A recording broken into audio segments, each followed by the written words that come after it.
Hi there, today I just want to share with you some information about knowing your numbers. I do get quite surprised the amount of business owners and or those within organisations working on the marketing that don't necessarily understand the metrics.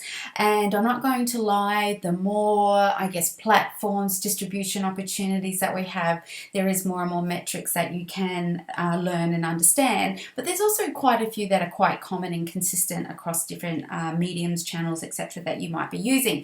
So I just want to spend a few minutes today and share with you some of that information, and it might just enlighten you a little bit about what you could be tracking, should be tracking, and maybe what you need to focus on moving forward with, basically, as the saying goes, what gets measured gets managed. So let's have a quick look. If we just quickly go over our business metrics, and obviously this is not exhaustive, but just to give you some top level numbers that you should be looking at. Things like gross revenue or total sales, turnover, gross margin, so that's the difference between what you buy your product out at and sell it at, and what that gross margin is as a percentage. So say, for example, in retail, that can generally range from 50% to 200%. There's not probably that many industries anymore that still sit at 200%, but so that would be, for example, maybe Nike can make a pair of shoes for $20, but they'll sell them to us for $260. So that difference between product purchase, or the net price of the product and the sell rate, turn that into a percentage, and that's your gross margin. OPEX, or operating expenses, so that would be things like rent, turning on the lights, paying for the photocopier, salaries and wages, all those kinds of things. And then your net margin is the percentage profit you have once you take out those expenses. So they're pretty key, financial performance indicators that you would be wanting to keep an eye on. From a marketing perspective, I will end up mentioning more than these as I talk through this now, but just to give you some top line things, metrics, you could have a look at CPE or CPL. So CPE stands for cost per inquiry, and CPL is cost per lead. Somewhat interchangeable, I guess, depending on what you're doing. And then, so I guess as an example, say I put a Facebook ad out and my goal is to drive inquiries. I might be a travel agent or a plumber, could be a law firm, maybe an accountant at the moment because we're getting into tax time. Maybe they're deciding, okay, let's get on the front foot this year and we'll promote our services. You might have a new product that you want to promote to help people have a smooth tax return for the year. So you might put together a Facebook campaign, and you know that one of your goals is to deliver X inquiries or leads. So that would be an example of that. And then a CPS is a cost per sale, and a CPA is a cost per acquisition. And what that means is it is more than an inquiry or a lead. So that's really another way to look at an inquiry or a lead is it's the phone ringing, it's an email inquiry coming in, that sort of thing. It could be a direct message through your social medias asking you about your services, your products, etc. Then a CPS, a cost per sale or cost per acquisition, is relating to an actual sale. So now there's been a transaction and your customer or your client has now purchased from you. So what did it cost you to get that customer or client? And then an average sale. So you might say, even in my business, which is quite a simple model, I only have a certain amount of ways I can sell what I offer. So I don't have multiple pricing. So maybe I sell product A for $100 and product B for $150 and product C for $250. If I did a total sales of $1,000 in a month, I would divide that by my number of sales to give me my average sale value. And then conversion. So conversion is, I've got these inquiries, how many then turned into an actual sale, and that will give me my conversion. So if I've had 100 inquiries and I convert 25 of those into a sale, then I've converted at 25%. Now, how does that relate to marketing? Well, you would use these across these various tactics that I've included here. So not all of them are relevant to what I'm going to take you through now, but I'll give you more relevant examples for each of them. So for example, conversion is important for a website because we know that we can generate, or maybe historically we know that we've managed to get X users to the site or sessions to the site in a month, and we know that we might get X inquiries or sales through the website, so that would give us our conversion rate. So just as a side note, generally conversion for websites sits at around 2%. Sometimes you'll get as high as that 4% and sometimes as low as 1 point something. But if you are trying to establish a benchmark for your business, I would go with the 2%. So that means for every 100 people that come to your website, 98 of them are going to bounce off without doing anything, or without inquiring or making a purchase. So just keep that in mind. So don't be disheartened if you feel that you aren't getting the conversions you wanted. Typically, conversion is around that 2% on websites. With email marketing, we'd be looking at other metrics like open rates, click-through rates. So how many people open my email and how many click on the content within the email. And it's also good to see which content within your email campaigns that they're clicking on. SMS does generally give you a very high open rate. I think we all know our natural human response to text is to open it, even if we know it's from a retailer or a business of some sort. We tend to open them. Whether we then click on the link within the SMS is another thing, but definitely a very high open rate. So you'd be tracking open rate and click-through rate, and also your opt-outs. Direct mail would be something like a letterbox drop, and you could look at the total amount that you're getting dropped. So let's say it was 1,000, and then how many phone calls did you get, or depending on the call to action on that piece of communication, it might be go to this website or use a QR code to go to a website and download some information, get a discount coupon, purchase a new product. Whatever the call to action is, you'd then be able to work out your cost per inquiry and cost per sale on that. Facebook advertising, very trackable, accountable. Any digital advertising essentially is. So you'd be able to look at cost per click. So how many people click on the ad, and then how many actually convert, and turn into a customer. You would apply that same approach with AdWords. Giveaways, depending how you're doing that, you can certainly work out ways that you can track its effectiveness. And it also depends on your objective. So why are you doing the giveaway to begin with? It might be that you're trying to grow awareness of your brand, you're trying to increase your subscribers and or followers. So let's say it's brand awareness and to increase your database, so people signing up, email addresses. Then you could track how many people enter the competition and who then stay on your database. So I call them prize pigs. So there will be a lot of people that will enter, and then as soon as the draws happen, they will bounce or unsubscribe from your database. But that's just to be expected. Events will come down to, you might have registrations or actual ticket sales. So you want to look at how much you've spent to drive that sale, and that will give you your cost per sale.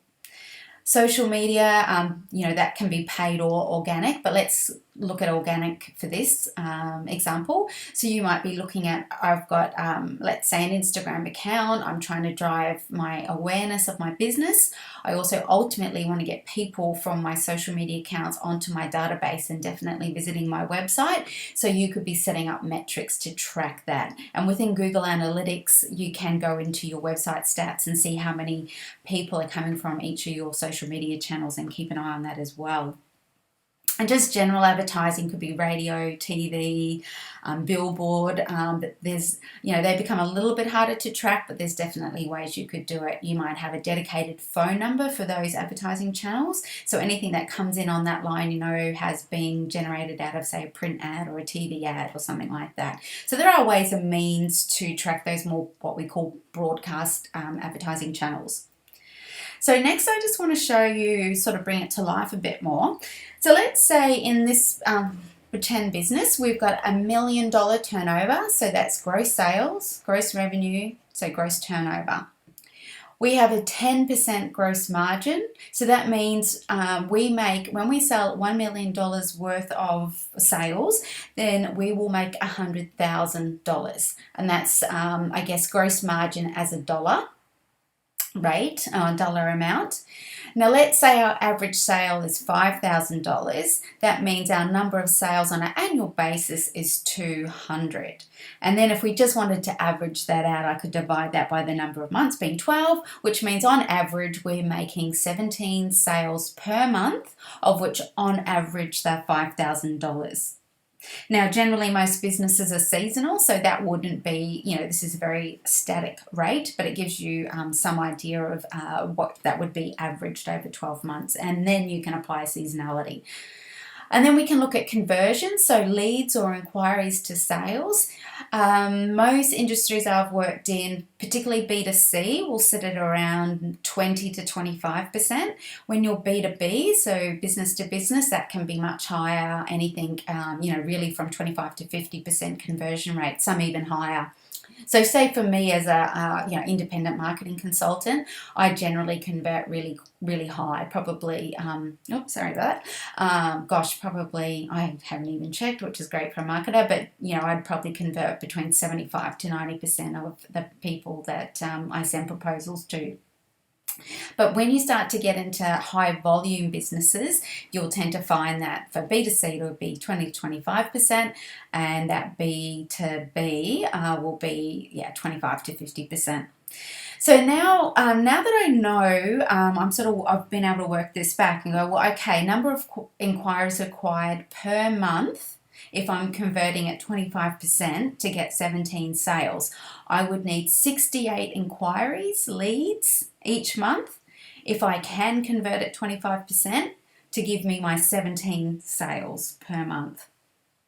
And I then can look at, my cost per inquiry or cost per lead can basically sit between that $0 to $125 depending on my gross margin, which is 10%. So if I'm selling, my average sale is $5,000 and I'm making 10%, that would be $500. So then I can look at, if I'm converting at 25%, that would mean, let's say, so I'm making $500. That's where I've got my 125 from. I don't want to be paying, that would be my absolute maximum. So out of the $500 I make on every sale, I can possibly afford to give away around 125 in generating that sale. Obviously, your goal is to get it as low as it possibly can. So then my cost per sale is $500 or less. Okay, so that's we want it to try and be around here, but that is that's how much you're going to make, so you don't want to be paying any more than that, but ideally that's the room you've got to move, because by the time you convert it at 25%, you'll start to hit this figure. So I don't know if I've made too much sense there, but ultimately I'm just going to quickly recap. If your average sale is $5,000, you're making 10% on that sale, so it's $500. You basically have $500 to drive that sale, to spend on advertising to drive that sale, but that doesn't make commercial sense because it means you've spent every cent of your gross margin to get the sale. So what I'm saying here is you really want to try and you won't ever get zero, but you want to get as low as you can, because you can afford to pay, you can't really, but you could pay $125 per inquiry if you're converting at 25%, because you times that by 4 and that will give you your $500. Yes, I'm sorry if that's somewhat confusing, and you can always reach out to me and I can put that in a more simple spreadsheet for you or something to quickly work that out. So that gives you a bit of a rundown on how you can work through those numbers. And then lastly, I just want to give you this little tip, something I've learned and just continues to be true over my 20 odd years of working in marketing, is the power of 2. So what I mean by that is, people get really disappointed with their performance, I guess, that they receive from various initiatives they undertake with the goal of securing sales. And I don't think people necessarily realize the size of the audience you need to get a response. So if you ever want to assess what you believe the impact's going to be, this is a formula to help you do that. So let's say a magazine comes knocking on your door and says, hey, we've got a great ad rate on this magazine for our next issue. Instead of $2,000, we'll charge you $1,000. And that's one thing, but the other thing is also understanding what their audience size is. So perhaps their readership is 10,000 people. We might, in this case, because I'm going to use it down here, let's say our readership, we might be the Sydney Morning Herald or something like that. Maybe we've got a readership of 300,000 people. I can tell you your response rate out of that is going to be about 0.002. So that would equal 600. So you may get 600 leads or inquiries, but then if you're converting at 20 or 25%, in this case I'm looking at 25%, I would get 150 sales out of that ad spend. So that's a formula you can use to try and put some sense around whether it's worthwhile doing an initiative or not. So there's my little tips on what you can do to understand your numbers and be aware of which marketing metrics are good for you to keep an eye on. If you have any questions around these, by any means, just shoot me an email, a direct message, whatever works for you. I hope you found that helpful. And don't forget, you can always jump onto the website and download just the one-page marketing action plan. It's really simplified, but it will give you an idea of where to start talking about your brand, who your key customer is. Write down those goals, both financial and then what does that mean from a marketing metrics point of view. Where can I find your business? So look at your profile and then commit to 3 actions to take to achieve your goals. And you've got an idea of those metrics now that you can track as well. Okay, thanks for your time.